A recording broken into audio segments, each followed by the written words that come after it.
महानगरपालिका नवीन भवन होते शिंगानिया रेमंड शिंगानियाच्या सेवा भूखंडावरती. 8 एकरचं भूखंड आहे, नाही 12 एकरचा भूखंड आहे. 12 एकरचा भूखंड आहे. 8 एकरचा एकंद परिसर महानगरपालिकेसाठी आणि 4 एकरचा वर गार्डन आहे. 4 एकरवर गार्डन आहे. 8 एकरवर महापालिका भवन आहे. त्यातला 1.5 एकरची इमारत आहे 32 माळ्याची. आता हे 32 माळ्याचं महानगरपालिका भवन का बरं पाहिजे?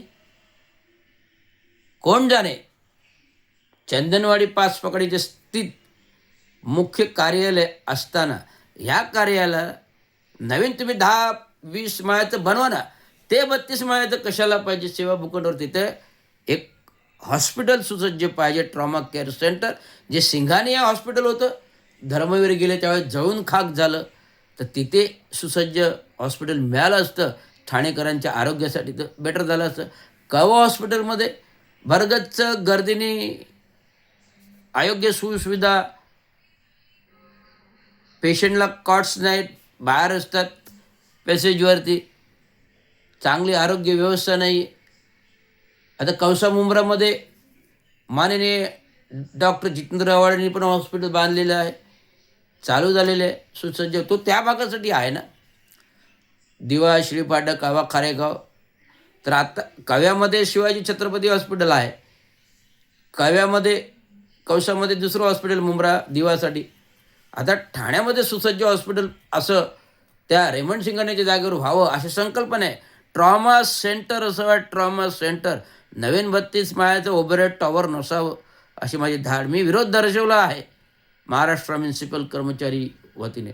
आणि इवन दो ते काम 32 माळ्याचं ठाणे महानगरपालिका भवन जरी चालू झालं, ते ऑफिस कॉन्ट्रॅक्टरने डिझाईन केलेलं आहे आणि इपिकॉनने RCC कन्सल्टंट डिझाईन केलेलं आहे. तर तिथं महानगरपालिकेचं सक्षम कार्यकारी अभियंता, उपअभियंता, कनिष्ठ अभियंता आहेत. मग PMC कशासाठी पर्सेंटेज? आज महानगरपालिकेचे 1 रुपया नाही. तर संजय देशमुख नावाचे उपअभियंता ज्याने 2010मध्ये सेवा सोडली, त्यांनी कंपनी आशरबरोबर स्थापित केली. एकनाथ शिंदेच्या वसुलीने नियमबाह्य पद्धतीने PMCचं काम अलॉट केले, जी त्यांचं पॅनल निविदाच संपलेली आहे आणि काम आता 2025ची आहे. तर नवीन निविदा काढून नियुक्ती होणं गरजेचं आहे ना. म्हणजे घटना बाह्य PMCची टेक्नोकॉम नावाला कंपनीला नियुक्ती दिलेली आहे. टेक्नो मग काम का? मग अजून 25 कंपन्यामधले दुसऱ्या कंपनी का नाही निवडलं? टेक्नोकॉम का? याचं उत्तर नगराभियंत्यांनी सक्षमतेने द्यावं. असं कुठलंही विस्तृत वाढीव मंजुरी देताना कुठलंही विस्तृत कारणे विशद नाही आहेत. त्यामुळे हा आक्षेप आहे, हा त्याचा मुद्दा लक्षवेधीचा आहे. आता तो विधानसभेमध्ये मी मांडलेला आहे. येणाऱ्या आता आजच विधानसभा चालू झाली. माझे प्रश्न संजय केळकर साहेबांनी मागितलेले आहेत आणि ते मी आज तयार केलेले आहेत. ते उपर्यंत विधानभवनात मुख्यमंत्री आणि ईडीला कॉपीज जातील. त्याच्यामध्ये क्लस्टर घोटाळा आहे, SRA घोटाळा आहे.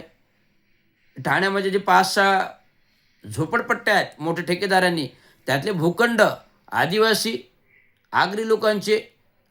लोकांचे भूखंड नियम डावलून, सेवा शर्ती नियम डावलून, म्हणजे SRAचे नियमवालीमध्ये नसताना ते दुसऱ्याला विकले गेले. म्हणजे हा पार्थ पवारनं जो महारत्न जमिनीचा घोटाळा केला, तो एका भला मोठा घोटाळा. तो आज मी बाहेर काढणार आहे. एकदा माझं उद्या पत्र जाऊ दे, मग पत्रकार परिषद होईल.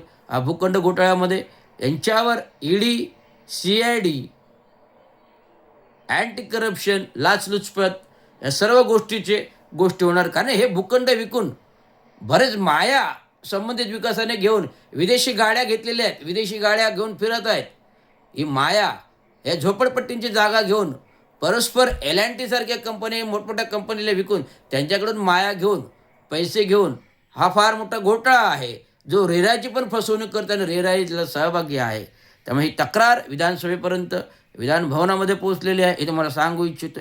रविराज, रवींद्र चांगो शिंदे. संविधान जिंदा है, जिंदा रहेगा और जिंदा ही रहेगा. लेकिन यहाँ भ्रष्टाचार को मना है.